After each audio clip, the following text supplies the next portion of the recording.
এ আমার ভাইরা, আমার বন্ধুরা, আমার কেবলা হুজুর প্রথম যখন দরবারে আসলেন ৮০ শতকের কথা একটা বলে যায় আপনাদেরকে, ৮০ শতকের গল্প।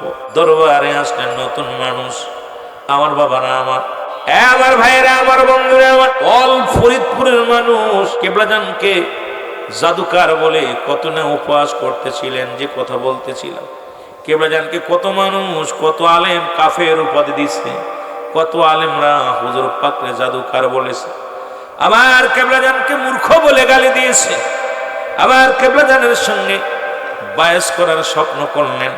তখন ফরিদপুরের মানুষ, ওই কাশেম ভাইয়ের মতো মানুষ যারা ছিল, ইসমাইল মাতবারের মতো মানুষ যারা ছিল, পুরন জাকেররা বাড়ির গাছে একটা ফল ধরলে হুজুরের দরবারে না দিয়ে খায় নাই। গাছে একটা আনারকেল ধরলে আগে দিছে, দুধ হইলে গাবি দুয়াইলে গাভীর দুধটা নিয়ে হুজুরের কদমে আগে দিছে। যখন গাছে মুসলমান জমিনে যত ফসল হয়েছে আমি দেখেছি, আমি ছোট্টবেলা আমার কাশেম বাইরে ধান হলে পেঁয়াজ হলে পেঁয়াজগুলো আগে 10 কে 5 কেজি পেঁয়াজগুলো দরবারে নেমে রাখছে, রসুই রাখছে, পাটগুলো রাখছে। অনেক জাকের ভাইরা দান হলে আমি দেখেছি, যখন এই বাইরবাগ মাদ্রাসায় লেখাপড়া করেছি, অনেক জাকেরদের দেখছি বাবা আমার কাছে পর্যন্ত ধানগুলো জমা দিয়ে গেছে, 2 সের 3 সের 5 সের করে ধান। বলতো রুহুল আমিন সাহেব আপনি মাদ্রাসায় পড়েন, যদি আটটুসি যান নিয়ে যাবেন, কারণ এই জাকের ভাইরা প্রথম ফসলটা আপন পীরের দরবারে খেদমত দিতেন, তার মধ্যে রহমত পাতেন, বরকত পাতেন। ভাইরা আমার এগুলো দেখা পর ফরিদপুরের সমস্ত উলামা ইকরামের নজরে পড়ে গেল।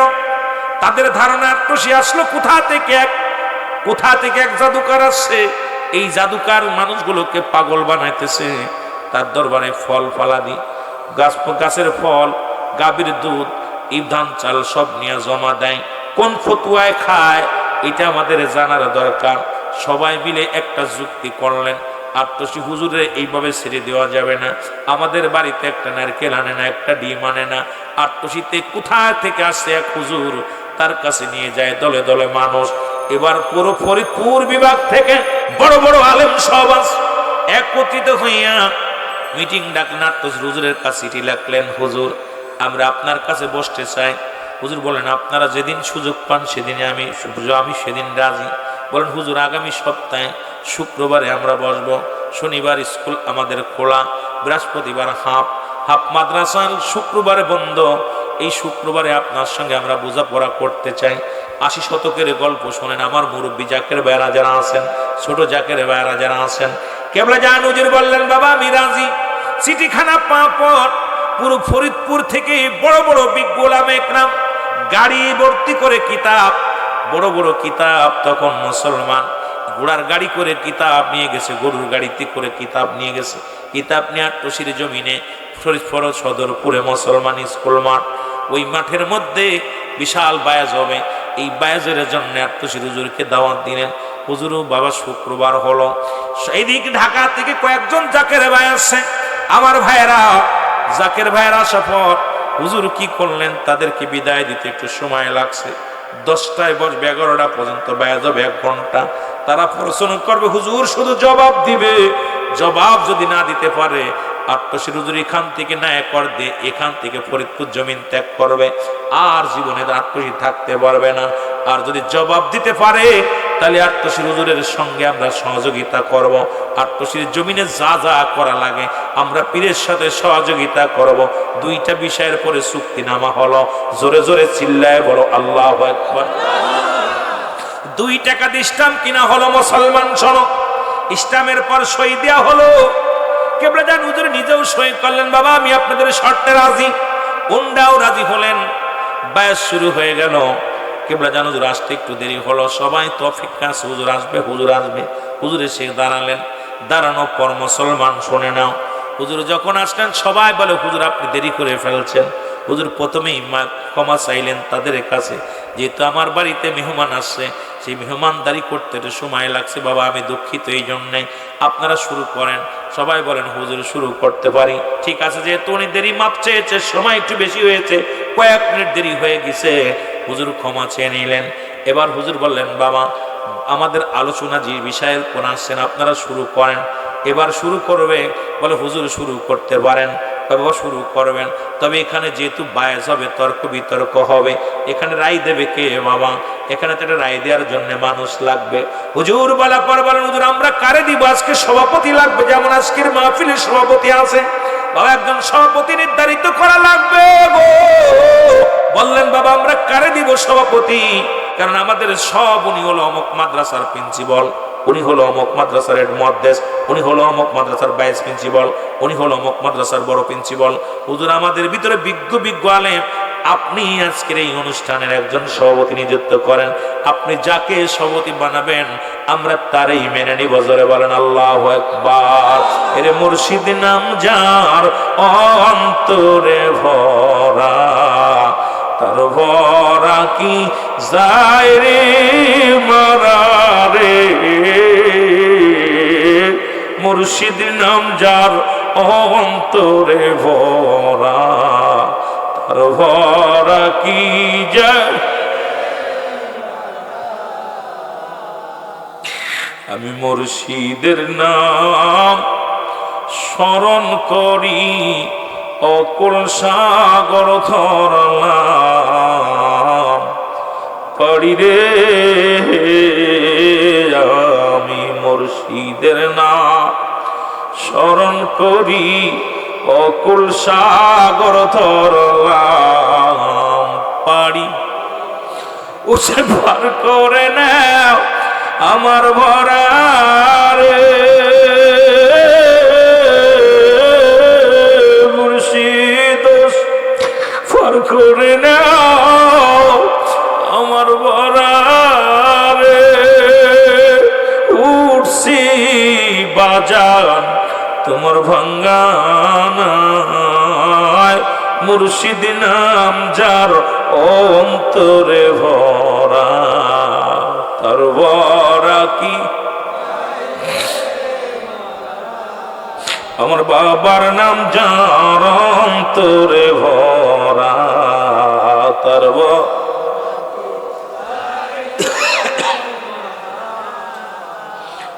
পরেতে খেসাইতান মুর্শিদ নাম ছিল অমন্তর রে। পার করবে না ধনী মানি রে, সে পার করবে না ধনী মানি রে। পার হবে বাবার ভক্ত যারা, মুর্শিদ নাম যার অন্তরে ভরা, তার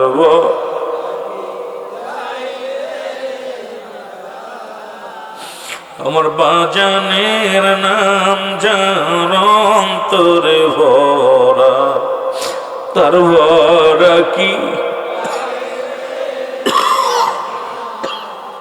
বাবা পার করে নাও আমার ভরা রে। মুর্শিদ পার করে নাও আমার ভরা রে। উঠছি তোমার ভাঙ্গানায়, মুর্শিদ নাম যার অন্তরে ভরা, তার আমার ভাইরা আমার বন্ধুরা কেবলা যেন হুজুর বললেন বাবা আপনারা যদি সবাই সম্মতি দেন গো, আমি আজকে সভাপতি বানাইব। বললেন বাবা আপনি, আমরা সবাই সম্মতি দিলাম, আপনি সভাপতি বানান। কেবলা যেন হুজুর ডাক দিয়ে বলেন বাবা ওই লোকটাই হবে আজকের মাহফিলের, আজকে এই মাহফিলের তাবে কোথায়? বায়েজ মাহফিলের সম্মানিত সভাপতি। জোরে জোরে চিল্লায় বলেন মারহাবা। বাবা আপনি উঠে আসেন। হুজুর যখন ডাক দিলেন লোকজন সবাইয়ের মুখের দিকে তাকায়, ওর মুখের দিকে তাকায়। সবাই বলে আত্মশির হুজুর এতদিন জানতাম ভণ্ড, এখন দেখি একেবারে গাঁজাখোর মদখোর, একদম পাগল ধোকাবাজ ভণ্ড প্রতারক। এর মতো ধোকাবাজ আর কেউ নাই। সবাই গালাগালি শুরু করে দিল। আত্মশির হুজুর ভণ্ড, আট্টজির হুজুর মিথ্যাবাদী, আট্টজির হুজুর একদম চগলখোর, এ তো পিত্ত নয় বড় ভণ্ড। হুজুর চারিদিকে তাকে দেখে সবার মুখে হাসি, সবাই কানাকানি শুরু করলেন। বলে বাবা আপনারা কানাকানি করেন, হাসাহাসি করেন কেন? পায় হুজুর আমরা জানতাম আপনি ভণ্ড, আপনি দেখি প্রতারক, ঠকবাজ।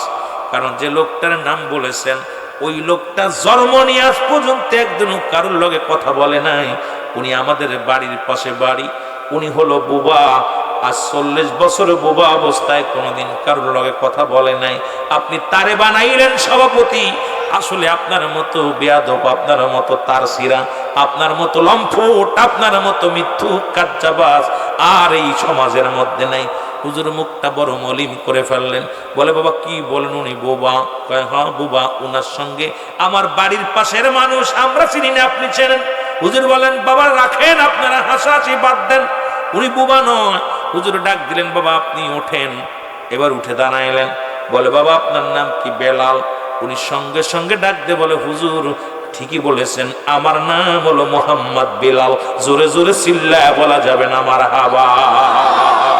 আমার মন মজাইয়া রে, দিল মজায়া বাজান, রওজাতে ঘুমায়। আমার মন দিল মজায়া বাবায় রওজা, ও মুর্শিদ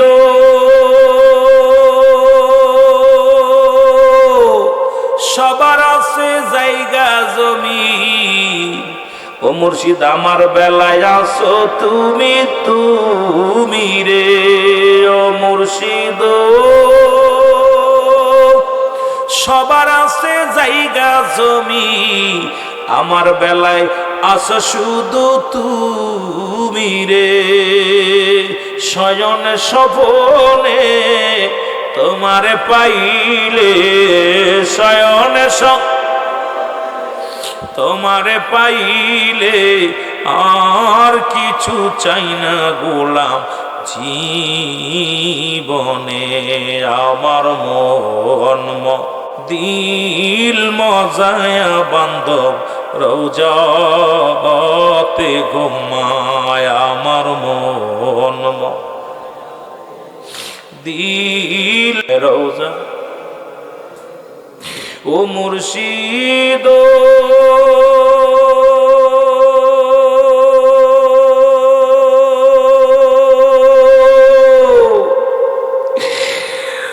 রিয়াকে আমার ভাঙ্গানাও, তার উপরে পুবাল বাও, চলকে চলকে পানি লয় রে। ও মুর্শিদ একে আমার ভাঙ্গানাও, তার উপরে পুবাল বাও, চলকে চলকে পানি লয়। কই মুর্শিদের ঠাই এ তরির ভরসা নাই, কই এ তরির ভরসা নাই, লাও দরিয়া দিতে পারে রে। আমার মজায়া রে, দিল মজায়া বান্ধব, রওজাতে ঘুমায়। আমার দিল বজায়া বাবায় রওজা, ও মুর্শিদ একে আমার ভাঙ্গা ঘর, তার উপরে নরে চর, কখন জানি যে ঘর ভেঙে পড়ে রে। আগের নেওয়ারি রে, কাঞ্চা বাসের বেড়া রে, আগের নেওয়ারি রে, কাঞ্চা বাস বাজার লুটাইয়া নিল চুরাই রে। আমার মন দিল মজায়া বান্ধব, রওজাতে ঘুমায়। আমার মন দিল মজায়া বান্ধব, রওজা এ ভাইরা আমার, বন্ধুরা আমার, কেবলা দান হুজুর ডাক দিয়ে বলে, বাবা আপনার নাম কি? বেলাল।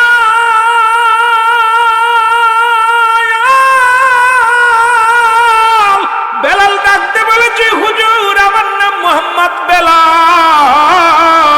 উপস্থিত যত মুসল্লি ছিল ওর মাথা নত হয়ে গেছে। ডাক দিয়ে বলে, কার লগে ব্যাস করার জন্য আসছি?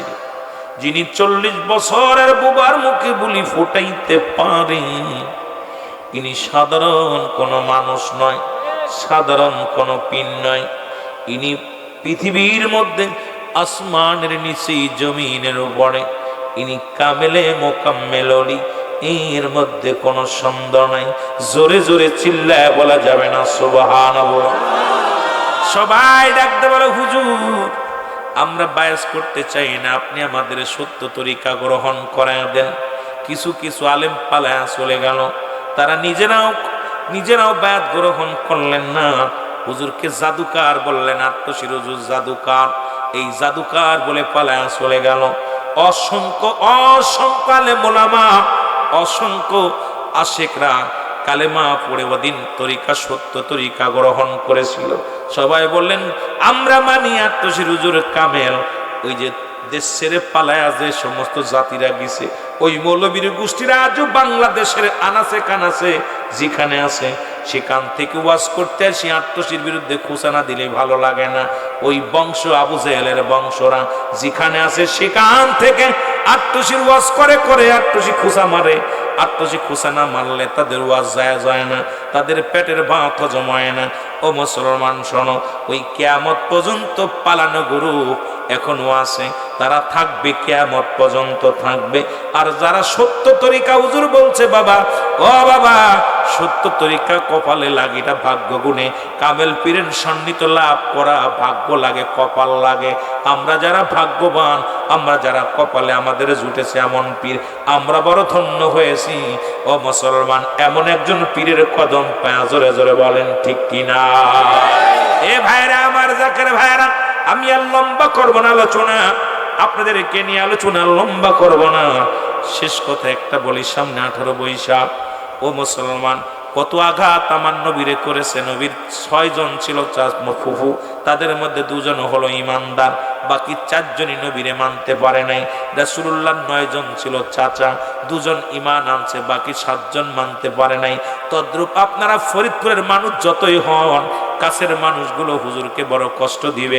আমার নবীর যেমন কষ্ট দিছে, দয়াল নবীর সত্য তরিকা নিয়ে, রাসূলুল্লাহর সত্য তরিকা নিয়ে খাজা বাবা সৈয়দ আল্লামা বিশ্বলি ফরিদপুরি আট্টশির জমিনে এসেছিল, আছে, থাকবে। আপনারা দয়া করে শক্ত করে ধরবেন, অনুরোধ করব আপনাদেরকে মুসলমান। কারণ হুজুর বলছে, বাবা এমন একটা সময় আসবে, তসবির দানা ছিঁড়ে গেলে যেমন একটা দানা ধরে রাখা যায় না, সুতা ধরে রাখলে সমস্ত দানাগুলো ঝরে যায়, এমন একটা সময় আসবে, একটার পর একটা বিপদ আসবে। একমাত্র দিন বাবা, আখেরি মুজাদ্দেদের সৈনিক যারা, আখেরি মুজাদ্দেদের কদম যারা ধরে রাখবে বাবা, আল্লাহ পাক তাদের সমস্ত বিপদ থেকে রক্ষা করবে। ঠিক সেই জামানা এসে গেছে বাবা, দূরে নয়, জলে বিপদ, স্থলে বিপদ, মাঠে বিপদ, ঘাটে বিপদ, চারিদিকে বিপদ সংকেত দেখা দিছে। জাকিরানদের কাছে অনুরোধ করব, কেবলাদান হুজুর নজিয়াত গুলো আপনারা ফলো করবেন। কেবলাজান হুজুর ওজিফাগুলো দিছে, ওজিফাগুলো পালন করবেন। 5 ওয়াক্ত সালাত আদায় করবেন, তরিকাতের রকমগুলো ঠিক রাখবেন। খতম শরীফ কাজা করবেন না, দুরূদ শরীফ কাজা করবেন না। করজোরে দাবি করব আপনাদেরকে, মিয়া ভাইজান মুজাদ্দিদিন সাহেব আমাদেরকে ডাক দেন, এদিনও বলেছিলেন আপনারা জাকিরদেরকে মেসেজটা দিয়ে দিবেন, যদি কোনো জাকির খতম শরীফ কাজা না করে, কোনো জাকের জন্য খতম শরীফ কাজা না করে, দুরূদ শরীফ কাজা না করে, এবং আমল ওজিফা আমলগুলো করে, 5 ওয়াক্ত সালাত আদায় করে, যদি কোনো জাকেরের একটা পশমের ক্ষতি হয়, এটা আমরা বুঝে দেব। যদি এই আমলগুলো না করে, ক্ষতিগ্রস্ত হলে হুজুর পাকু দায়ী নয়, আমরা দায়ী নাই, এই মেসেজটা জানায়া দিবেন। এই জন্য আমি আপনাদের পাশের মানুষ হইয়া, দরবার শরীফের একজন নগণ্য গোলাম হইয়া, আমি বড় আলেম হতে পারি না, আমি আপনাদের ভাই, জাকের ভাই, আপনাদের সন্তান, আপনাদের কলিজার টুকরা। সুতরাং আপনাদের দোয়া নিয়ে আমি গুনাহগার, কথা বলা শিখেছি। আমি আমার ভাইজান মহোদয়ের মেসেজটা আপনাদেরকে দিয়ে দিলাম, যদি আমলগুলো করতে পারেন, যদি চুলের একটা ক্ষতি হয় এটা মুজাদ্দেদ পরিবার বুঝে নেবে, আর যদি এটা না করেন এর জন্য যদি ক্ষতিগ্রস্ত হন আমার পীরকে দায়ী করতে পারবেন না, কেবলাদান হুজুর আহলে বায়াতদেরকে দায়ী করতে পারবেন না। মেসেজটা দিয়ে গেলাম, জোরে জোরে চিল্লায় বলেন আল্লাহু আকবার। আমি এমন একটা আমলের কথা বলবো যা করলে ও সাহাবীরা তোমরা শুনে রাখো, আমি নবী তোমাদের হাত ধরে জান্নাতে নিয়ে যাও। রাসূলুল্লাহর সঙ্গে জান্নাতে যেতে চান কে কে একটু হাত তোলে, মারহাবা বলা যাবে না? রাসূলুল্লাহ বলেন আমি নবী হাত ধরে জান্নাতে নিয়ে যাব। সাহাবীরা বলেন হুজুর কি সেই আমলটা একটু বলবেন নি? নবীজি বললেন সাহাবীরা রে, যে ব্যক্তি 5 ওয়াক্ত নামাজ 5 ওয়াক্ত সালাত সময় মতো আদায় করতে পারবে, নামাজের কথা ফজিলাত শুনে নেন জাকির ভাইরা, আশিক ভাইরা। বললেন যে ব্যক্তি 5 ওয়াক্ত সালাত 5 ওয়াক্ত নামাজ সময় মতো আদায় করতে পারবে, রাসূলুল্লাহ ওয়াদা করেছেন, আমি ওয়াদা করলাম ওই ব্যক্তিকে আমি নিজ হাতে হাত ধরে জান্নাতে নিয়ে যাব। জোরে বলেন সুবহানাল্লাহ। নামাজটা কার? আমরা কার? জমিনটা কার? এই সালাত আদায় করলে সব চাইতে বেশি খুশি হয় রব্বে কারীম, এরপরে আমার নবী। এ মুসলমান শুনে নাও, রাসূলুল্লাহ বললেন সাহাবীরা শোনো, ও সাহাবীরা শোনো। রাসূলুল্লাহ বলার পর সাহাবীরা বলে ইয়া রাসূলুল্লাহ, ইয়া হাবিবাল্লাহ, কে বানা চাই? রাসূলুল্লাহ বললেন সাহাবীরা রে, তোমাদের বাড়িতে যাদের পিতা মাতা জিন্দা আছে বাড়িতে সালাম দিবা, আসসালামু আলাইকুম মা, আসসালামু আলাইকুম বাবা। তোমার সঙ্গে সঙ্গে তোমার আমল নামায় একটা কবুল হজের সব লেখা হয়ে যাবে। জোরে বলা যাবে না সুবহানাল্লাহ। সাহাবী আব্দুল্লাহ আনসারী নাম কি? আব্দুল্লাহ আনসারী মুখস্থ করবেন। সব চাইতে গরিব সাহাবী, সাহাবীদের ভিতরে সব চাইতে গরিব সাহাবী ছিলেন আমার জাকির ভাইরা। কিবলাজান হুজুর গরিব জাকিরদের অনেক ভালোবাসতেন, মায়া করতেন আমার বাবা যান। আমার কেবলাজান হুজুর মুখের দিকে তাকাইয়া নবীজির গুণে গুণান্বিত ছিলেন এমন বান্ধব। আমি শরীয়ত তরিকত হাকিকত মারফত কয়েকটি বিষয় নিয়ে আলোচনা করব। এর গরিব সাহাবী আব্দুল্লাহ আনসারী, এই আনসারী এসে বাড়ি আসিয়া পর ডাক দে, বিবি ডাক দে, বলে স্বামীরা আপনি কোথায় গিয়েছিলেন? রাসূলুল্লাহর কাছে। বলে আমার নবীজি কি ওয়াজ করছে আগে বলেন। আপনারা যেমনি এখানে আছেন, যাদের বিবিগণ আসে নাই, যাদের বিবিগণ আছে আলহামদুলিল্লাহ, যাদের বিবি আসে না আমার জাকির বোনেরা আসে নাই, আশেক বোনেরা আসে নাই, বাড়ি যাওয়ার পর আমার জাকির বোনেরা জন্য জিগায় স্বামীরা আপনি গিয়েছিলেন কাজীর বল্লভদি মাহফিলে গেছিলেন, রুহুল আমিন সাহেব কি ওয়াজ করলো, মুফতি মেহেদি হাসান কি ওয়াজ করলো, মুফতি মিজান বিল্লাহ কি ওয়াজ করলো, ওই দরবার শরীফের আলেম ওলামা কি আলোচনা করলো একটু বলেন। কিন্তু আমাদের বিবিগুলো তা বলে না, আমার ধারণা তা বলে না। বাড়ি গেলে বলে এত রাত হলো কেন, কি তাবারক দিছিল, এই আলোচনাটা আসে। কিন্তু দরকার ছিল বিবিগণ স্বামীরা আপনি গেলেন আমি যাইতে পারি না, কি ওয়াজ হয়েছে একটু বল। আমার ভাইয়েরা, আমার বন্ধুরা, আমার আব্দুল্লাহ আনসারী বিবি ডাক দিয়ে বলে স্বামী রাসূলুল্লাহ কি ওয়াজ করছে আগে আমারে শোনান। রাসূলুল্লাহ কি ওয়াজ করছে আগে আমারে শোনান। রাসূলুল্লাহর ওয়াজ শোনার জন্য আমি উৎ পেতে বসে আছি, আমি যেতে পারি নাই, আপনি একটু দয়া করে বলেন রাসূলুল্লাহ কি ওয়াজ করছে। আমার নবীজি বলেন, আমার নবীর সাহাবী বলতেছে বিবি রে, আমার নবী আজকে ওয়াজ করছে যে ব্যক্তি 5 ওয়াক্ত সালাত 5 ওয়াক্ত নামাজ সময় মতো আদায় করতে পারবে, রাসূলুল্লাহ তার হাত ধরে জান্নাতে নিয়ে যাবে। জোরে জোরে চিল্লায় বলা যাবে না সুবহানাল্লাহ। বিবি ডাকতে বলে স্বামী আমি আপনার বিবি, আপনার কাছে দামি কোনো কাপড় চাই না, আপনার কাছে খাবার চাই না, আপনার কাছে কোনো ধন সম্পদ চাই না, দুনিয়ার মধ্যে আপনার কাছে একটা দাবি করব, আপনি আমাকে একটু সুযোগ করে দিবেন, আমিও যেন 5 ওয়াক্ত সালাত নামাজ আদায় করে রাসূলুল্লাহর সঙ্গে আপনার সঙ্গে যেন একই জান্নাতে আমাদের বসত বাড়ি হয়, আমরা যেন একই জান্নাতের মধ্যে থাকতে পারি। রে স্বামী, আপনার কাছে জীবনে টাকা চাই না, ধন সম্পদ চাই না, বাড়ি চাই না, গাড়ি চাই না, আমি বালাখানা চাই না, একটু সুযোগ করে দিবেন, শুধু আমি যেন 5 ওয়াক্ত নামাজটা সময় মতো আদায় করতে পারি। আমি রাসূলুল্লাহর সঙ্গে জান্নাতে যেতে চাই। আপনার সঙ্গে জোরে জোরে চিল্লায় বলা যাবে না মারহাবা। আব্দুল্লাহ আনসারী প্রতিদিন নামাজে আসে রাসূলুল্লাহর কাছে।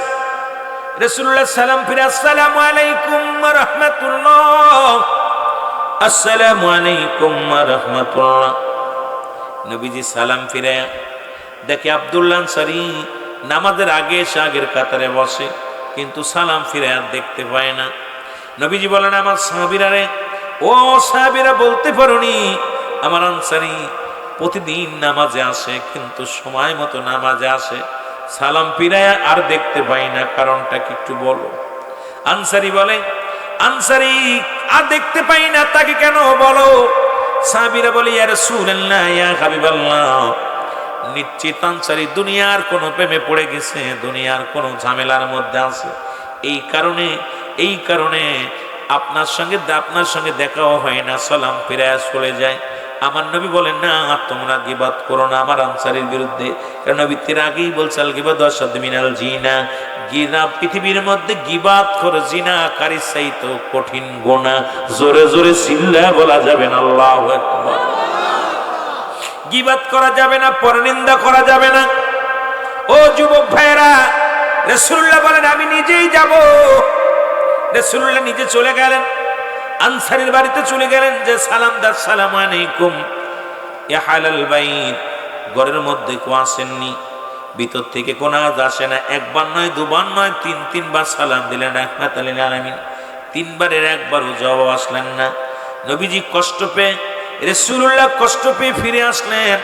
পিছন থেকে আনসারী সালামের জবাব দেয়, ওয়ালাইকুম আসসালাম ইয়া রাসূলুল্লাহ, ওয়ালাইকুম আসসালাম ইয়া হাবিবাল্লাহ, ওয়ালাইকুম আসসালাম ইয়া রাহমাতাল লিল আলামিন। আল্লাহর নবী বলেন, আনসারী তুমি সালামের উত্তর দিলা, তিনবার সালামের উত্তর দিলা, তার মানে আর বুঝতে বাকি নাই তুমি সালাম শুনেছিল, উত্তর দাও নাই। আনসারী বলে, ইয়া রাসূলুল্লাহ, ইয়া হাবিবাল্লাহ, আল্লাহর কসম করে বলি আপনার সালাম আমি কানে শুনেছিলাম, কিন্তু উত্তর দিতে পারি না। কেন উত্তর দিই না এটার জবাব আমি দিতে পারবো না। যদি একটু দয়া করে আমার বাড়িতে যাইতেন তাহলে আমি বলতে পারতাম। আল্লাহর নবী বলে, চলো যাই। কেমন নবী, এমনি কেন নবীকে বায়ানাত, উত্তম আখলাক, উত্তম চরিত্র, উত্তম গুণাগুণ আমার নবীরে দিছে, যা পৃথিবীর মধ্যে অন্য কোন নবীরে দেন না। যে নিয়ামত আল্লাহ রাব্বুল আলামিন আমার হাবিবকে দান করেছে, এই নিয়ামত পৃথিবীর মধ্যে আর কারো দান করে নাই। জোরে বলা যাবে না মারহাবা।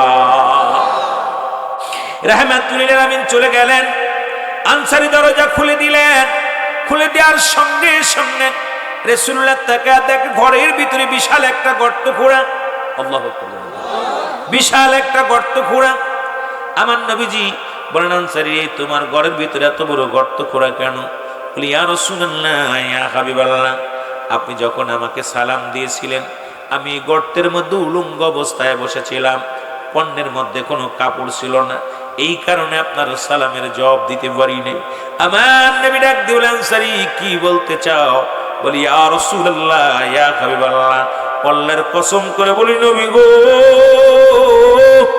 আমি আপনার সালাম কানে শুনেছিলাম, উত্তর দিতে পারি নাই, কারণ আমার ঘরের মধ্যে স্বামী স্ত্রী মিলে মাত্র একখানা কাপড় গো নবী।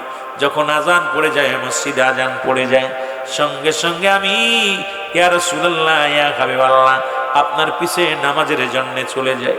আমার বিবি উলঙ্গ হয়ে গর্তের মধ্যে বয়া থাকে। আবার সালাম ফিরাইয়া এক দড়ি বাড়ি চলে আসি। বাড়ি আসিয়া ওই গর্তের মধ্যে আমি ঢুকিয়া কাপড়টা খুলে দিই। এই কাপড়টা পরিধান করে আমার স্বামী আমার বিবি নামাজে ছিল।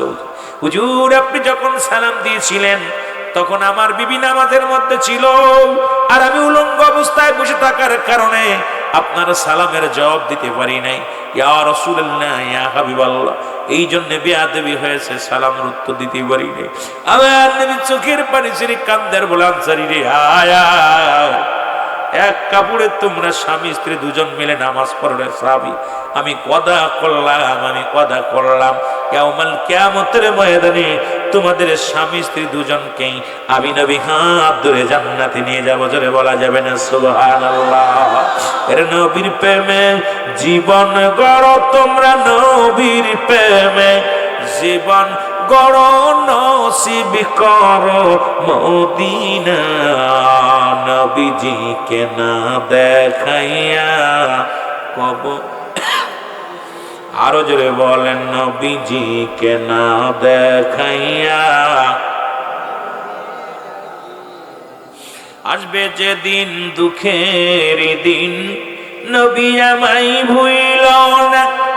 নবী বিনে কঠিন দিনে কেউ তো আপন থাকবে না। তাই নবীর উম্মত নর নারী নবীজিকে ভুইল না।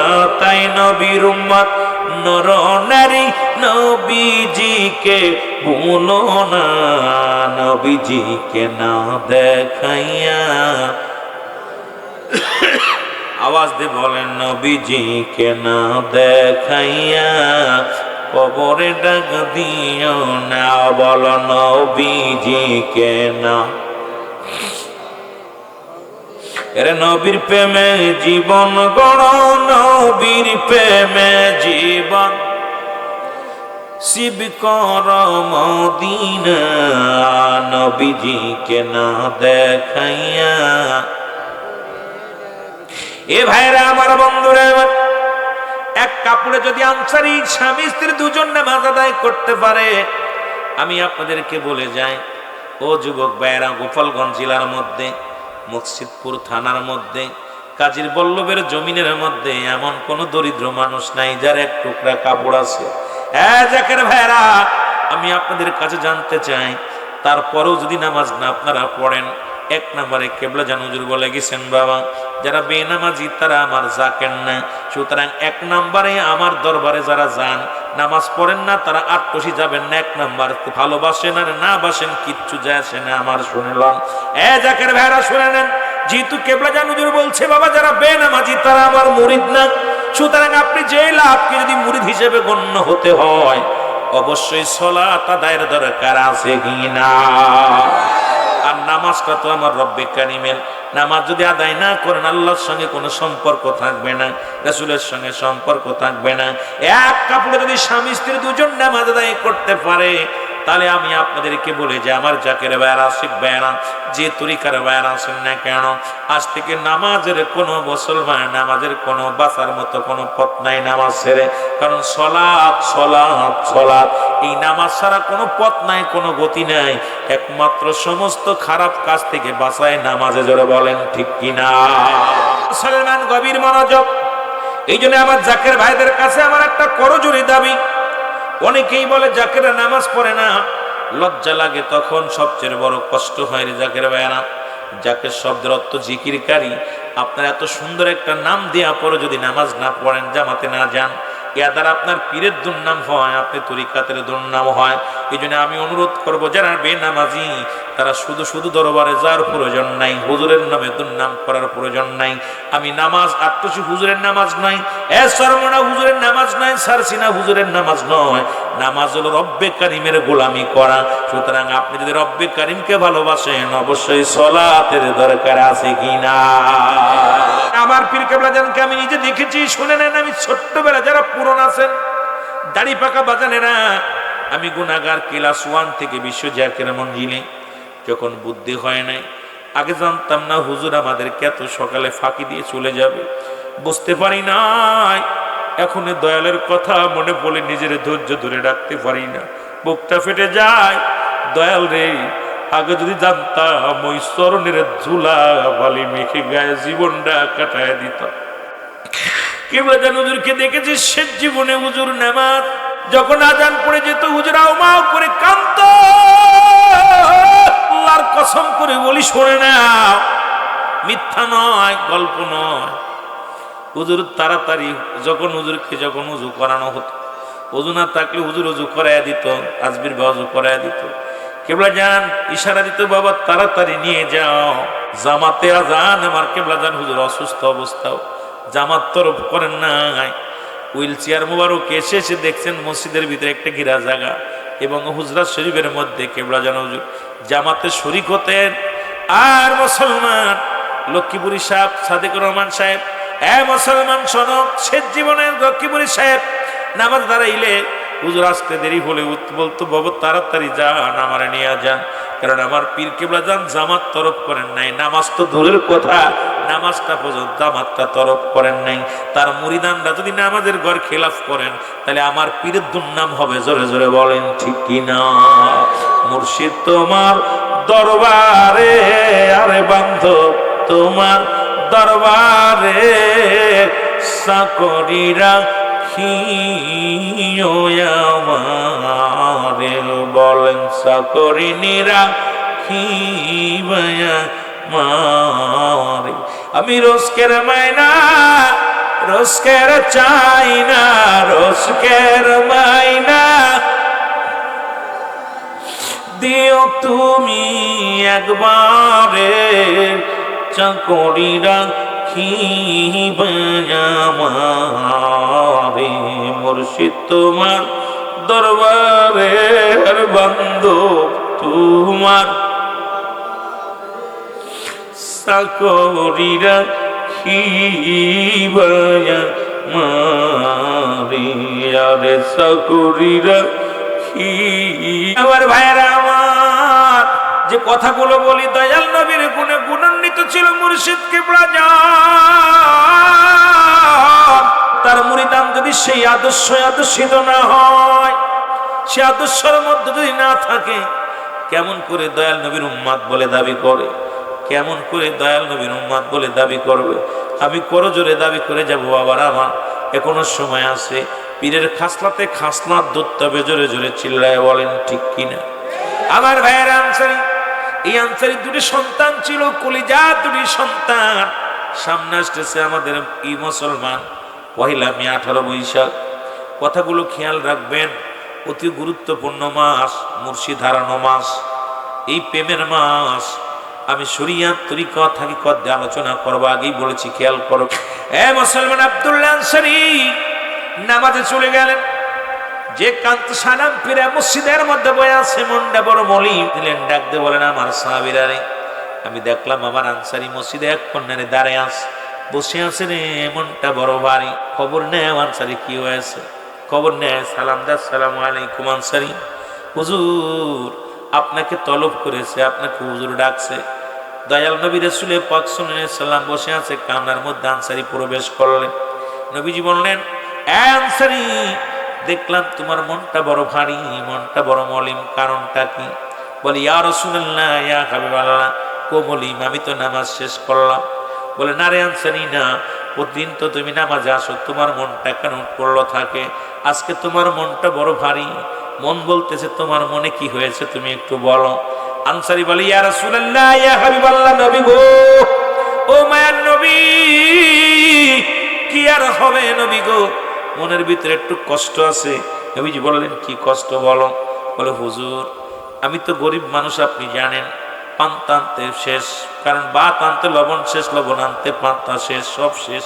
নবী গো আমি এমন দরিদ্র মানুষ, আমার দুটি সন্তান আছে, দুটি ছেলে, এই ছেলে দুটি ক্ষুধার্ত পাগল। আমি যখন মসজিদের নামাজের জন্য এসেছিলাম নবী গো, আমি যখন নামাজের জন্য আপনার কদম মোবারক আসতে এসেছিলাম, দরজা খোলা ছিল, আর দুটি সন্তান 3 দিন পর্যন্ত ঘরের মধ্যে কোনো খাবার নাই, 3টা দিন অনাহারে সন্তানেরাও না খেয়ে আছে। হুজুর ওই দরজা খোলা পাইয়া এই ফাঁক দিয়া যা ইহুদির গাছের খাজুর গুলো টুকায়া খেয়েছে। আমি নামাজ শেষ করে যায় দেখি হুজুর, আমি নামাজ শেষ করে যা দেখি ঘরের ভিতরে আমার বাচ্চা দুটি নাই। আমি বিবিরে জিগাইলাম, বিবিরে আমার বাচ্চা দুটি কই? ওই ক্ষুধার যন্ত্রণায় ছটফট করতেছিল, ক্ষুধা লাগছে। দুটি ভাই তো দেখেছিলাম ওখানেই দাঁড়িয়েছিল। আমি যা দেখি নবী গো, ইহুদির খাজুরের গাছের নিচে এই দুটি ভাইকে হাত মোড়া দিয়া, পায়ে রশি দিয়া, হাতে রশি দিয়া বেঁধে রাস্তা মাটির মধ্যে ওই ধুলার মধ্যে ফেলে রাখছে। জোরে জোরে চিল্লায় বলা যাবে না আল্লাহু আকবার। আল্লাহর নবী বলেন কি বলতে চাও? বলে হুজুর আমি গিয়েছিলাম যে ইহুদিকে বললাম, ইহুদি রে, ওই ইহুদি আমার ছোট ছোট মাসুম বাচ্চা দুটি ক্ষুধার যন্ত্রণায় সহ্য করতে পারে না, আপনার গাছের দুটি খেজুর খেয়েছে, খুরমা কুটি খেয়েছে, আমার সন্তান দুটি ছেড়ে দেন, ওরা তো নাবালক মানুষ, বোঝে না, ওদের ছেড়ে দেন। ইহুদি আমাকে ধমক দিয়ে বলে, ইহুদি ধমক দিয়া বলে, এ নবীর প্রেমিক আনসারীরে শোনো, তোমার এই ছোট বাচ্চা দুটিকে ছাড়ব না যতক্ষণ পর্যন্ত আমার এই গাছের খুরমার যে পরিমাণ খানা খেয়েছে, যে খুরমাগুলো খেয়েছে, এই খুরমাগুলো যদি শোধ না করতে পারো, খেজুরগুলো যদি শোধ না করতে পারো, তোমার ছেলে দুটের হাতের পায়ে রশি ছাড়া যাবে না, এই জঙ্গলের মধ্যেই পড়ে থাকবি। ইয়া রাসূলুল্লাহ, ইয়া হাবিবাল্লাহ, আমি মনে বড় কষ্ট পেয়েছি, আমি খাজুর দিতে পারি নাই। সন্তান দুটো বাঁধা অবস্থায় পড়ে আছে ইহুদির খাজুরের বাগিচার মধ্যে। জন থেকে বড় ছেলে ডাক দিয়ে বলে, আব্বু, ইয়া রাসূলুল্লাহ, ইয়া হাবিবাল্লাহ, নবী গো, এই সন্তান দুটির কান্না আমার হৃদয়ের ভিতরে লেগে গেছে।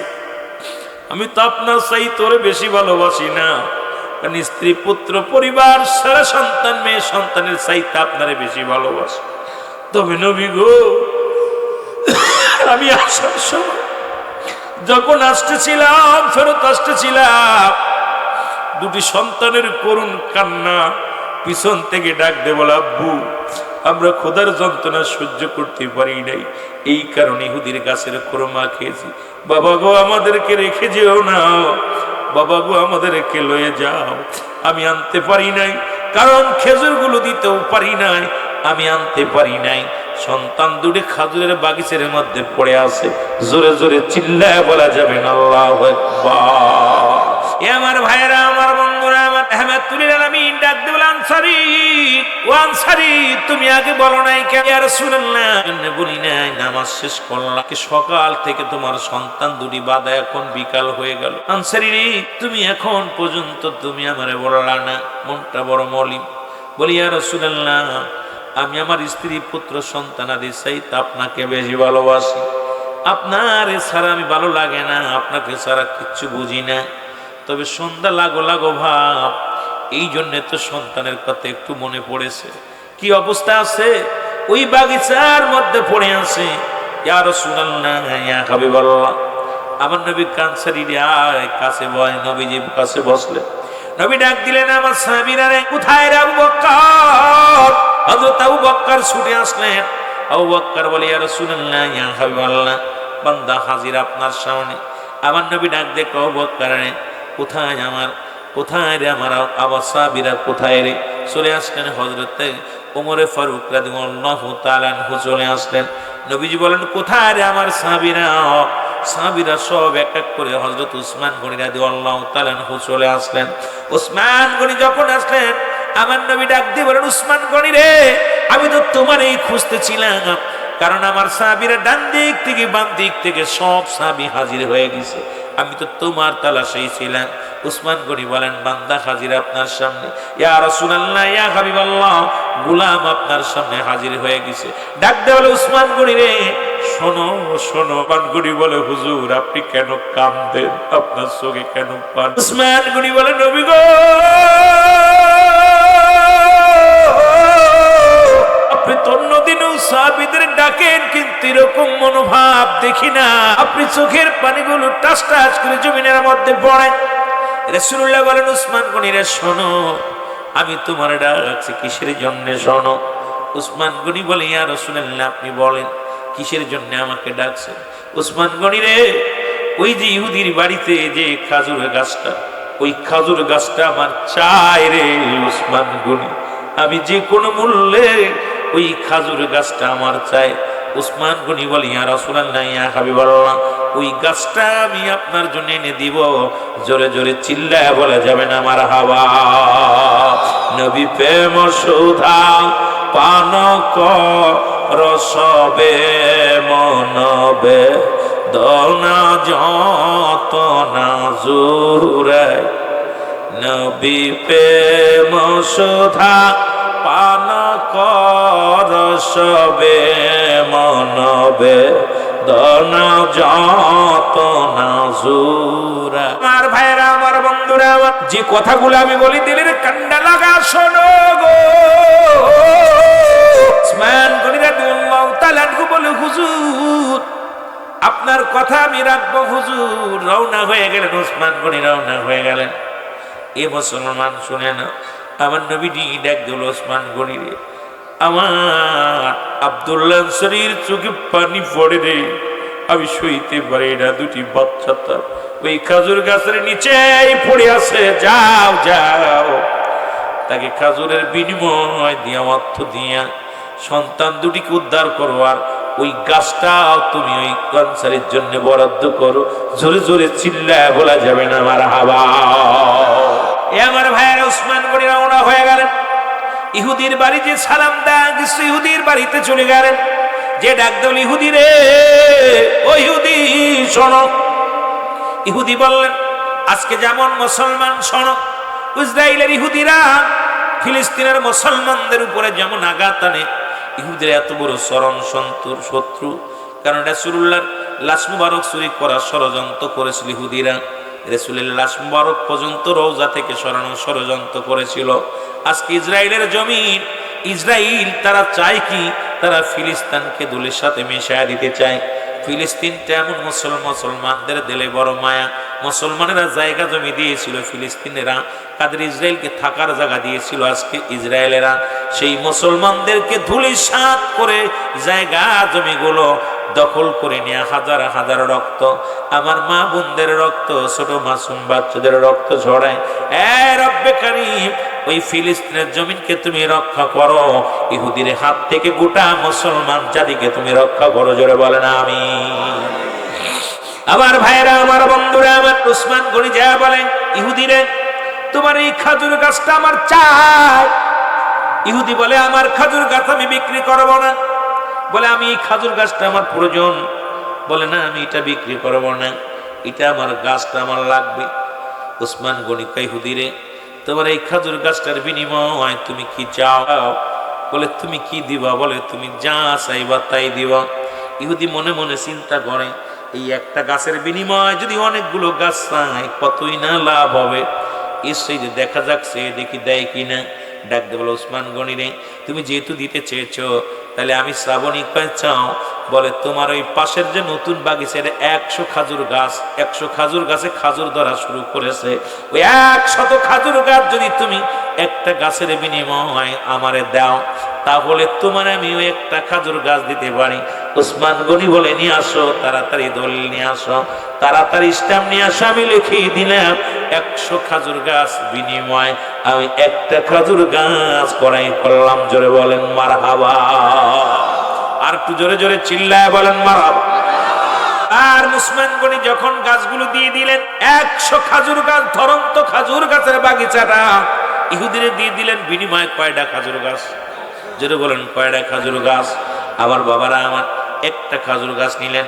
ইহুদি এবার ডাক দে বলে, ওসমান গনি রে, একটা কথা আমি বুঝতে পারলাম না, তুমি এমন পাগল, তুমি মুসলমান, তোমরা কেমন পাগল? ওসমান গনি কয়, তুমি কি জানো না আমি পড়েছি আশহাদু আল্লা ইলাহা ইল্লাল্লাহু ওয়াহদাহু লা শারীকা লাহু ওয়া আশহাদু আন্না মুহাম্মাদান আবদুহু ওয়া রাসূলুহু লা ইলাহা ইল্লাল্লাহু মুহাম্মাদুর রাসূলুল্লাহ। জোরে জোরে চিল্লায় বলেন সাল্লাল্লাহু আলাইহি ওয়াসাল্লাম। ইহুদি, তুমি বুঝবা না, আমি কালেমা আল্লাহ ছাড়া কোনো মাবুদ নাই, আল্লাহ ছাড়া কোনো ইলাহ নাই, আল্লাহ ছাড়া কোনো শরীক, আল্লাহর কোনো শরীক নাই, তাকে পার একমাত্র মাধ্যম ঠিকানা হলো রাহমাতুল লিল আলামিন। ইহুদি শোনো, আমার নবী চাইছে এই খাজুর গাছটা 100 খাজুর গাছ নয়, তুমি যে 1000 খাজুর গাছ চাইতা, এমনকি আমার জীবনটা যদি চাইতা, আমার কলিজাটা চাইতা, আমার নিজ হাতে তোমার কলিজাটা আমার কলিজাটা বাইর করে তোমাকে দিয়ে দিতাম একটা গাছের জন্য। জোরে জোরে চিল্লা বলা যাবে না মারহাবা। আমার ভাইরা, আমার বন্ধুরা, আমার রাসূলকে ভালোবেসেছিল সাহাবীরা।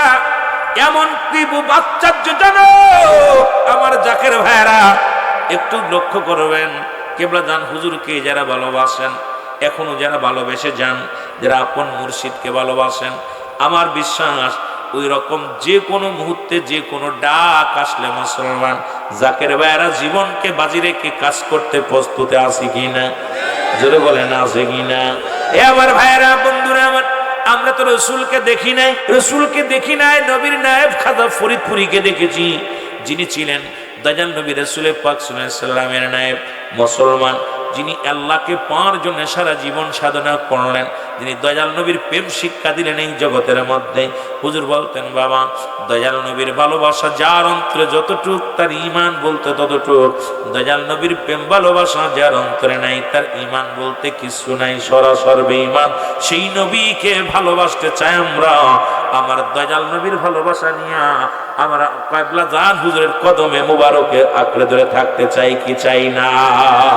তো মুসলমান যাদের মনে ধুক, আল্লাহ বলে মিনান নাস, মানুষের মধ্যে মায়াকুল, তারা বলবে আমার না, তার ঈমান আনছে বিল্লাহি, আল্লাহর প্রতি, অবিলা অমিলা কিরাকিরাতের প্রতি বিশ্বাস স্থাপন করছে।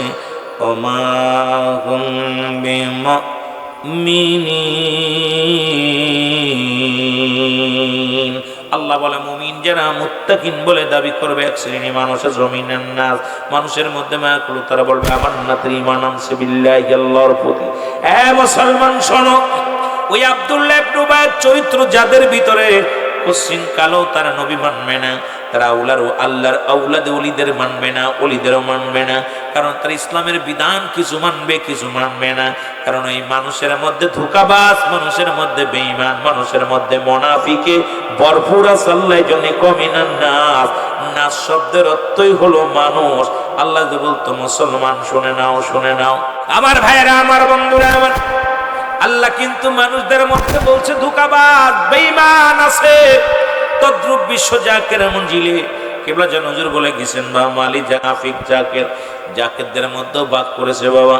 এমন কিছু জাকের আছে যারা নিজের জীবনকে অর্পণ করে আপন পীরের কদম তারা শক্ত করে ধরেছে। জোরে বলেন ঠিক কিনা? আবার আমরা কেউ গেছি ব্যবসা করার জন্যে, দরবার শরীফটা আমাদের জন্যে ব্যবসার হাতিয়ার বানিয়ে নিছি। কেউ গেছি মুসলমান আপন পীরের কদমে গেছি আল্লাহ রাসূলকে পাওয়ার জন্যে, কেউ গেছি দুনিয়াবি কামানোর জন্যে। আমার বাবারা আমার, এই জন্যে মুসলমান করে নাও, আমার কিবলা জান হুজুরের কদম মোবারকে আমরা যারা গেছি, হুজুর তো নিজে আসেন না, আমরা নিজেরাই গেছি নিজের দরকার পূরণ করার জন্য। জোরে জোরে বলেন ঠিক কিনা? আমার বাবারা, আমার বন্ধুরা আমার, তবে ওই রকম বিপদে পড়েছেন রাসূলুল্লাহর কদমে, যখন রাসূলুল্লাহ কালেমার দাওয়াত দিলেন, দলে দলে মানুষগুলো রাসূলুল্লাহর কলেমা পড়ে মুসলমান হয়ে গেলেন, রাসূলুল্লাহ দলভুক্ত হয়ে গেলেন, রাসূলের পাগল হয়ে আশিকে রাসূলের রওনা হয়ে গেলেন। এই খবর শুনতে পাইলেন তৎকালীন জামানার একজন কুস্তিবীর, তার নাম হলো রুকানা। জোরে জোরে চিল্লায়া বলা যাবে না আল্লাহু আকবার। রুকানা নাম কি?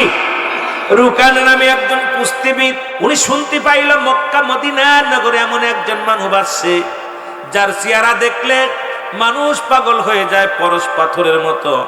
এই পাথরের সঙ্গে ছোঁয়া লাগলে সোনা যেমন, পাথর যেমন সোনা হয়ে যায়, লোহা যেমন সোনা হয়ে যায়। আরে রাহমাতের নবী নামে একজন নবী আছে, রাহমাতাল লিল আলামিন, আব্দুল্লাহর বেটা মুহাম্মদ। বাবার নাম আব্দুল্লাহ, বাপ তার ছেলের নাম হলো মুহাম্মদ, মার নাম আমেনা। কুরাইশ বংশের মধ্যে এমন একজন প্রদীপ আছে, যারা দেখা পর মানুষ দলে দলে কালেমার মালা পড়ে মুসলমান হচ্ছে। এই খবরটা রুকানা শুনতে পারার পর চিন্তা করে, এই মহল্লার সবচাইতে বড় বীর তৎকালীন জামানায়, মক্কা মদিনার সবচাইতে বড় বীর, সবচাইতে বড় পালোয়ান, তার নাম হলো রুকানা। জোরে জোরে বলো নাউজুবিল্লাহ, আর একটু জোরে বলো আল্লাহু আকবার। রুকানা চিন্তা করে, এই মহল্লার মধ্যে বর্তমান যুগে আমার মতো কুস্তিবীর, আমার মতো বল, আমার মতো শক্তিশালী এই পৃথিবীর মধ্যে কেউ নাই। সুতরাং কোথা থেকে আব্দুল্লাহর বেটা মুহাম্মদ আসলো? কিবলা জান হুজুর যখন আট্টশির জমিনে আসলো, এই মহল্লার মধ্যে অনেক মৌলানা, তাদের ধারণা আমরা কামেল পাস, আমরা বড় মুক্তি, আমাদের কাছে মানুষ আসে না। ওই থেকে বেটা জুড়ি আসলো আসমতুল্লাহ ফরিদপুরি, এসে জগৎ তারে পাগল বানাইলো।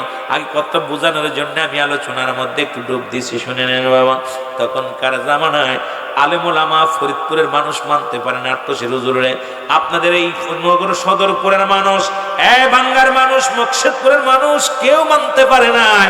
সবার মুখে একটা বলছিল জাদুকার আছে আট্টশির জমিনে, ওরে মানব রূপে এক জাদুকার আছে, যারে দেখে সেই পাগল হয়ে যায়। যে আট্টশির হুজুরে একবার দেখছে সে আর একবার দেখার জন্য ছুটে যায়। এই লোকটা নিশ্চিত একজন জাদুকার, এই লোকটা নিশ্চিত একজন ধোঁকাবাজ। এ মুসলমান শোনো, পুরো ফরিদপুর বিভাগের যত নেতা কর্মী, যত আলেম ওলামা ছিল, সবাই আট্টশির হুজুরকে জাদুকার বলে, সবাই আট্টশির হুজুরকে মুসলমান ভণ্ড প্রতারক বলে সবাই স্বীকৃতি দিয়ে দিল। সবার মুখে একটাই বলছিল আট্টশির হুজুর বর্তমান জামানার সবচাইতে বড় জাদুকার। জোরে জোরে চিল্লায় বলা যাবে না নাউজুবিল্লাহ। আমি মূল আলোচনাটা আমি ধরবো আপনাদেরকে। আমি রুকানার কাছ থেকে ঘুরে আসি। মনে রাখবেন মুসলমান, রুকানা চিন্তা করে আমার গায়ে বল বেশি, আমি বুদ্ধি বেশি, কারণ মক্কা মদিনার জমিনে আমার চাইতে এত বড় শক্তিশালী ব্যক্তি আর কেউ নাই। আমার বুদ্ধিতে আমি বড়, শক্তিতে আমি বড়, সম্পদে আমি বড়, কারণ মক্কা মদিনার বুকে আমার মতো এত বড় বলবান, এত বড় কুস্তিবীর, এত বড় নাম করা মানুষ কেউ নাই। ওই থেকে এক দাড়িওয়ালা টুপিওয়ালা আসলো, আইয়া উনি উড়ে এসে জুড়ে বসে, শুনছে ওনার কাছে যে যায় সেই কালেমা পড়ে মুসলমান হয়। ওনার কাছে যে যায় সে আর ফিরে আসে না, সে তার নিজের ধর্ম ত্যাগ করে রাহমাতুল লিল আলামিনের ধর্মের মধ্যে ধিক্কার হয়ে যায়। রাসূলুল্লাহর কালেমা পড়ে লা ইলাহা ইল্লাল্লাহু। রুকানা বাড়ি গেলেন, যা কাপড় চুপড় গুছায় ছেলে ডাকতে বলে, ছেলের নাম হলো এজিদ। নাম কি? এজিদ বলে আব্বা কই যাও? কয় বাবারে আর বলিস না, আমি সারা জীবন মক্কা মদিনার সবচাইতে বড় বীর, মক্কা মদিনার জমিনে আমার সামনে আইসা কেউ কথা বলতে পারে না। আমার নাম শুনলে যারা প্রস্রাব করে দেয়, পায়খানা করে দেয়, আমার নামের উপরে এই সমাজ চলে। মক্কা মদিনার সব মানুষগুলো থরথর করে কাঁপে। কই থেকে এক মৌলবী আছে শুনলাম, নাম তার আব্দুল্লাহর বেটা মোহাম্মদ, সে নাকি কুরাইশ বংশের এক বড় নেতা। তার যে দেখে সেই নাকি তার দলভূত হয়ে যায়, তার যে দেখে সেই নাকি তার ধর্ম কবুল করে। দিনে দিনে প্রচার প্রসারিত হইয়া দলে দলে মানুষ ইসলাম ধর্ম কবুল করতেছে। এই খবর শোনা পর আমি আর বইয়ে থাকতে পারি না, আমি রুকানা যাব, মুহাম্মাদকে সাইজ করার জন্য আমি যাইতেছি রে বাবা। এজিদ কাব্বা তুমি যাবা, আমারে নিয়ে যাও সাথে। আর রুকানা কয় না তুই বাড়ি থাক। কয় না বাবা, শুনেছি সে বিশাল একজন শক্তিশালী, তার দেখলেই নাকি সব মানুষ থরথর করে কেঁপে ওঠে। আব্বা যে তোমার বয়স হয়েছে, আমি এখন ইয়ং ম্যান, বাবা গো আমিও যাব, তুমি যদি না পারো তার সঙ্গে আমি ভাগে ধরবো বাবা, তবে মুহাম্মাদকে সাইজ করে ছাড়বো। জোরে জোরে চিল্লায় বলা যাবে না নাউজুবিল্লাহ। চলো বাবা, টাকা পয়সা নিয়ে রওনা হয়ে গেল। কোথায়? বীরকে রাসূলকে খুঁজতে লাগলেন। মক্কার অলি গলির মধ্যে খোঁজাখুঁজি করা শুরু করলো। যাকে দেখে সেই কি। রুকানাকে দেখে সবাই বলে ভাই আপনি এত বড় বীর, মক্কা মদিনার শ্রেষ্ঠ বীর, আপনি কেন এখানে মক্কা মদিনার বুকে ঘোরাঘুরি করেন? কয় শুনলাম তোমাদের মধ্যে আব্দুল্লাহর বেটা মুহাম্মদ নামে একজন বীর দুনিয়ার মধ্যে আবির্ভাব হয়েছে। কয় হ, তার নাম শুনেন নাই? কয় শুনছি। তার সামনে গেলে তো ফিরে আসে না, আমি তো আইছি তার খোঁজে। কোথায়? কয় তার সন্ধান তো খুঁজি, আজ 5টা দিন অতিবাহিত হয়ে গেল, মক্কা মদিনার অলি গলির মধ্যে ঘুরি, কোথাও এই লোকটারে পাই না, কোথাও সেই নেতাটারে পাই না, মস্তানটারে পাই না। আমরা 2 বাপ বটাইছি তার সাইজ করার জন্য, ছেলে এজিদকেও সঙ্গে করে আনছি। জোরে জোরে চিল্লায় বলা যাবে না নাউজুবিল্লাহ। মক্কার লোকেরা বলে এ রুকানা শোনো, রুকানা শোনো। বলে কি? বলে তুমি আইছো মুহাম্মাদকে সাইজ করার জন্য, নিজেই সাইজ হয়ে যাবা, তবে শুনে রাখো তাকে কোথাও এই বাজারে পাবা না, কোথাও মেলায় পাবা না। তার যদি পাইতে হয় দেখো কোথাও আল্লাহর ঘর মসজিদ আছে, কারণ এই লোকটা এমন একজন বীর যিনি মাওলার প্রেমে হাবুডুবু খায়, দুনিয়ার কোনো প্রেমে নয়। এই আব্দুল্লাহর বেটা মুহাম্মদ যে কোনো একটা মসজিদের মধ্যে খুঁজলে তারে পাইবা, এইরকম বাজার ঘাটে ঢোল পিটালে তারে পাওয়া যাবে না। তুমি যে ঢোল পিটাইতেছো আমি পীর কুস্তিবীর এসেছি, মুহাম্মাদের কোথায়, আব্দুল্লাহ বেটা মুহাম্মদ কই, এইভাবে ডেকে তারে পাওয়া যাবে না। খোঁজ নাও মসজিদে সেই লোকটা থাকে।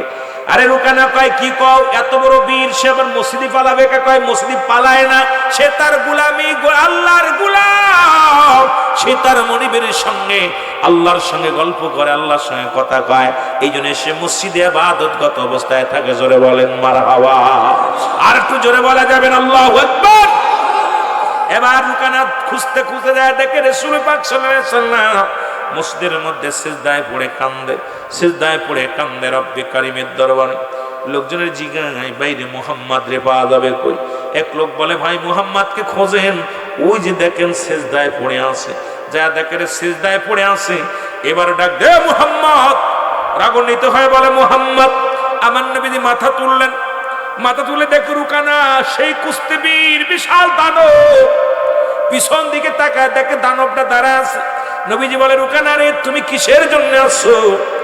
বলে শুনলাম তুমি এমন একজন বীর, তুমি এমন একজন জাদুকার, আর এমন একজন ভয়ঙ্কর জাদুকার, মক্কা মদিনায় মুসলমান বানাও, তোমার কাছে যে আসে সে নাকি তোমার দলে চলে যায়।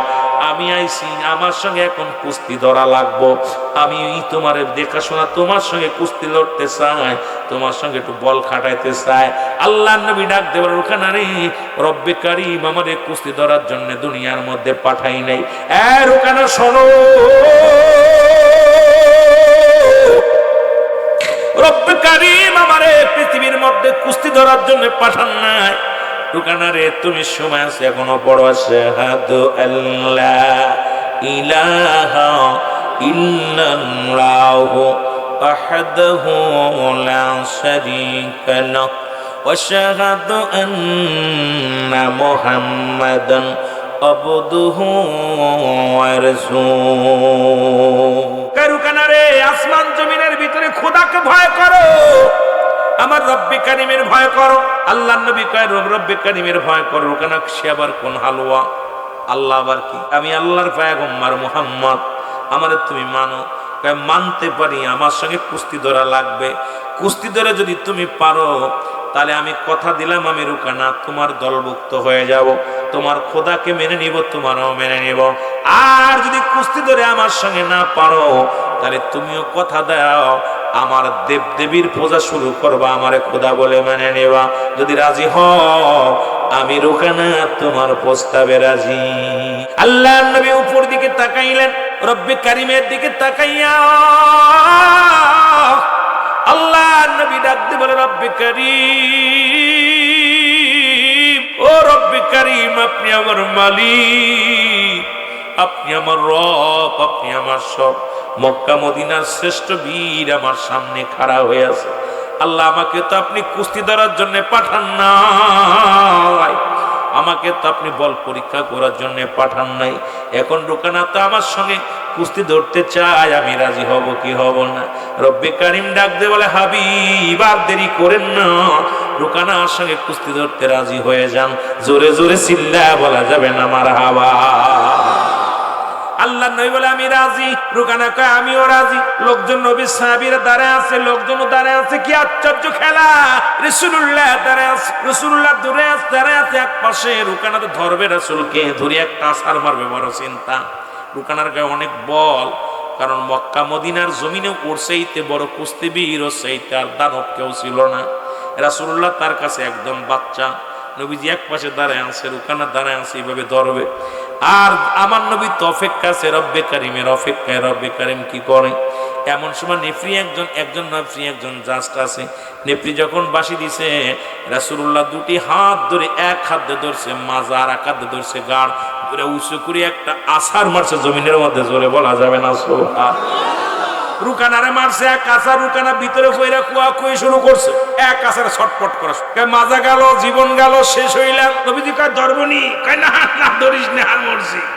নবীজি কয় তাহলে কালেমা পড়। কয় কালেমা পড়। কয় হবে না, আর একবার। আল্লাহু আকবার। এবার আমি বেশি প্রস্তুতি ছিলাম না, এই জন্য আমার আছার মারছো।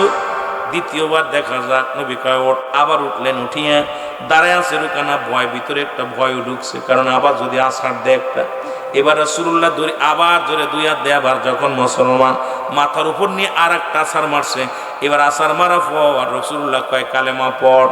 কি জীবনও তো যায়, অবস্থা খারাপ, তবু হাঁটতে রাজি না। চিন্তা করে দেবদেবী তার নাম ধরে কয় দেবতা তোদের দোহাই লাগে, হে কালী, হে ভগবান।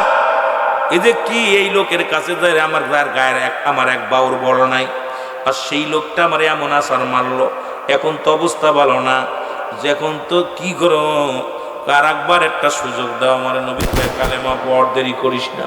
রাসূলুল্লাহ কয় কালেমা পড়, দেরি করিস না, বেশি নাই, কালেমা পড়, মরে যাবি। কয় না, আর একবার সুযোগ দাও। রাসূল কয় দিলাম সুযোগ। এবার উঁচু করে এমন আছাড় মারছে আর উঠতে পারে না, একবার মাটির লগে মিশে আছে। রাসূলুল্লাহ কয় নবী গো, আর ধরতাম না, আপনার লগে কালেমা পড়ায় দেন। ইল্লাল্লাহু সাল্লাল্লাহু আলাইহি ওয়াসাল্লাম, জোরে বলেন মারহাবা। রাসূলুল্লাহ জয়লাভ করলেন, রুকানাও কালেমা পড়লো, মুসলমান হয়ে গেল। রুকানার ছেলে ইয়াজিদ কাব্বা, তুমি যত সহজে হার মেনেছো আমাকে হারানো সম্ভব নয়, তোমার একটু বয়স ভাটি, আমি এখন ইয়ং, আমি এখন তাজা, তুই যে গায়ে বল বেশি। রুকানা কয় বাবা রে, তুই আমার মতো মায়ের খাস নি, আড্ডি গুড্ডি ভাঙিনে কালেমা পড়। আমিও কম চেষ্টা করি না, আমি যেহেতু পরাজয় মানছি। আর দেরি করিস না বাবা ইয়াজিদ, তাড়াতাড়ি পড় কালেমা।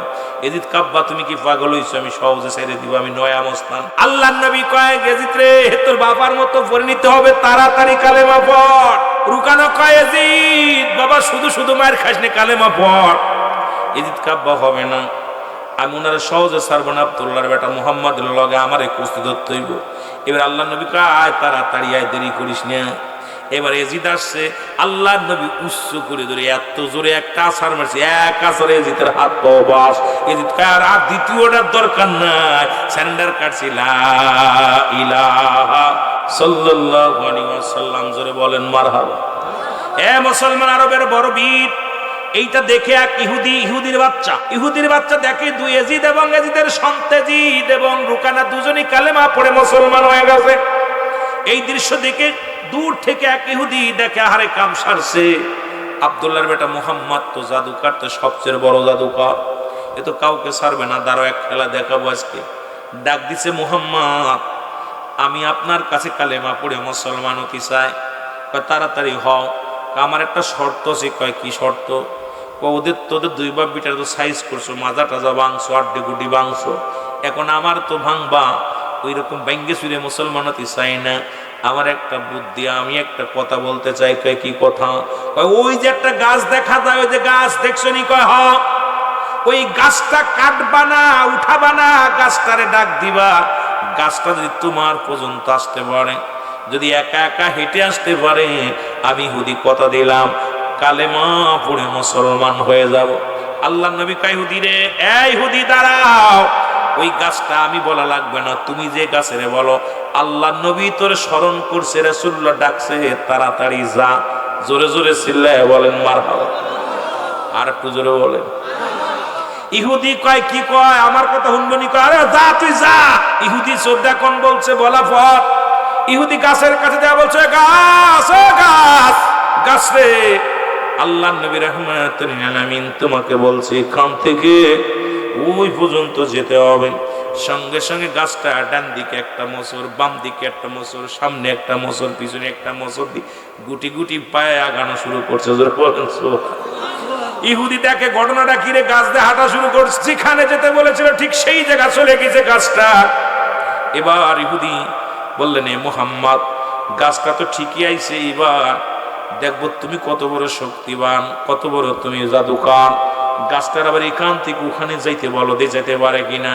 আবার নবীজি বলেন, আমার বলা লাগবে না রে ইহুদি, তুমি গাছের কাছে যেয়ে বলো, গাছ, আল্লাহর নবী তোমার স্মরণ করছে, তুমি তোমার নিজ জায়গায় চলে যাও।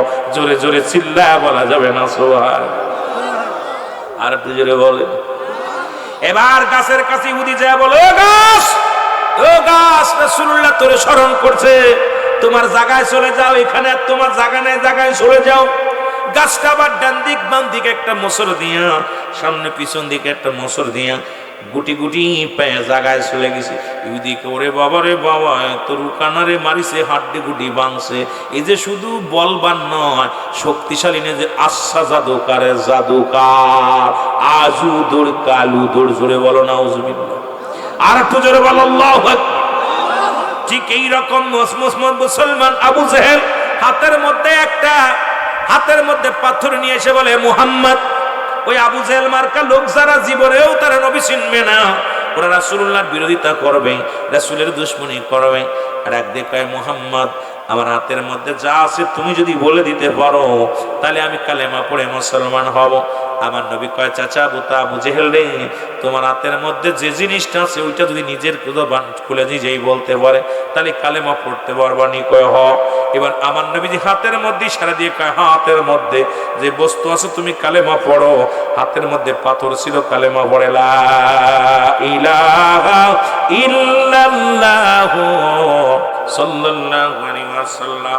আবু জেহেল কয়, বাতিজারে কি জাদুকার, যে ভয়ঙ্কর জাদুকার। আর একটু জোরে, এই যে ভয়ঙ্কর জাদুকার বলে জুড়ে চলে গেল। এবার রাসূলুল্লাহকে বলে, রে মুহাম্মদ, তুমি দেখলাম দুনিয়ার মধ্যে বড় জাদুকার, দেখি আসমানে জাদু করতে পারো কিনা? বলে, আসমানে ওই যে তারকারাও যে দেখা যায়, চন্দ্রকে যদি তুমি দ্বিখণ্ডিত করতে পারো তাহলে আমি কালেমা পড়ে মুসলমান হয়ে যাব। আমার নবী কয়, বাসারে ওই চন্দ্রটা দ্বিখণ্ডিত করলে পরে তুমি কালেমা পড়ো? বলে হ্যাঁ। নবীজি চন্দ্রটাকে যখন ইশারা করলেন শাহাদাত আঙ্গুল মুবারক দিয়া, সঙ্গে সঙ্গে চন্দ্রটা দ্বিখণ্ডিত হয়ে গেছে।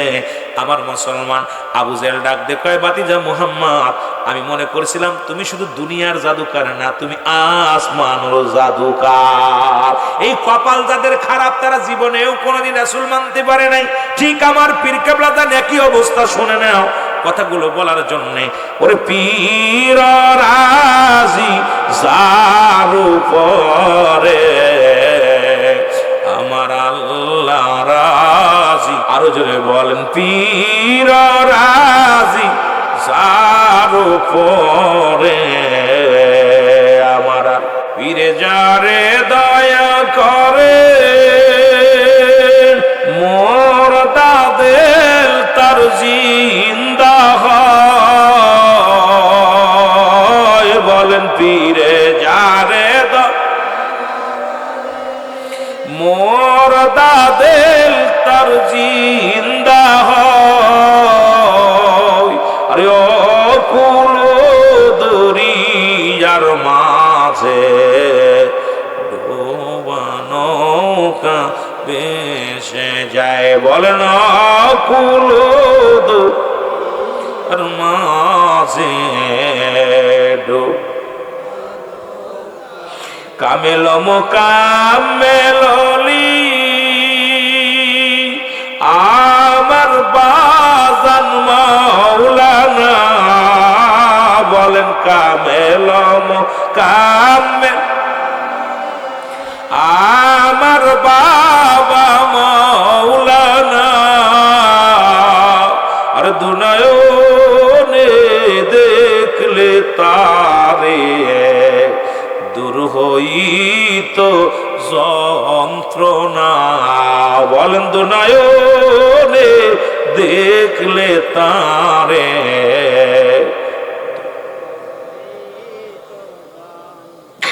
বাবা আমরা গরিব যাকে আমাদের কেউ না, বাবা আমরা মিসকিন যাকে আমাদের কেউ না, তুমি বিনে এ ভুবনে কেউ তো ভালো বাসে না। বলো তুমি হে ভুবনে কেউ তো আর তোমার দয়া বিনে কিছু আশেক সাইনা। মুর্শিদ তোমার দয়া কিছু আশক সাইরা, আর তুমি বিনে যাকে নন্দেরা কেউ তো ভালোবাসে। বাবা তুমি বিনে